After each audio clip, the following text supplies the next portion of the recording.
I think I found where the rich people donate in Minnesota. I hit up this Goodwill in Minnetonka and I couldn't believe some of the stuff that I found. I did find some of the pricing to be a bit higher than what I find in Cincinnati, and I also have limited space in my suitcase. So I had to pass on this Tularosa embroidered top. Also, this American Giant t-shirt. These are things I probably would have picked up at home, but I just really had to be picky. I also found this J. McLaughlin like linen men's button up.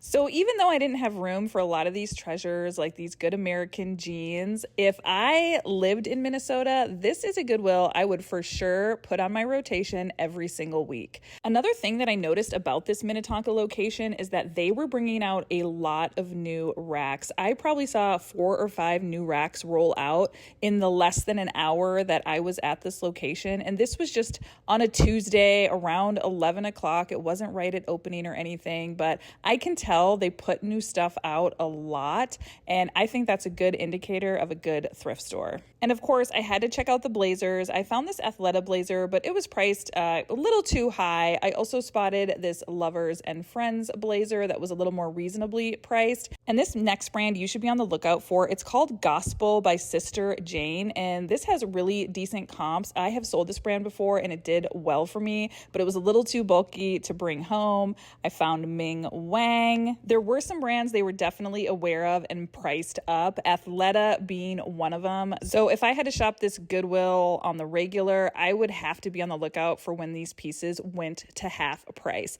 They also really priced up Lululemon. They had racks at the front of the store, and the pricing, to be honest, was kind of outrageous. So again, you would have to wait until those got to half price or maybe ended up at the bins. But here's what I did take home. This was new to me. This was a Bogner Fire and Ice base layer, and check out these comps. I also decided to bring home this tropical Trina Turk swim cover up. It was really beautiful and reasonably priced. I also decided to grab this J. Crew blazer. I loved the camel brown color. That one is always super popular. I also found this like shirt dress from Jude Connolly that was in fabulous condition, and this Misa Los Angeles like off the shoulder mini dress. So overall, I was really happy with this trip to Minnetonka Goodwill.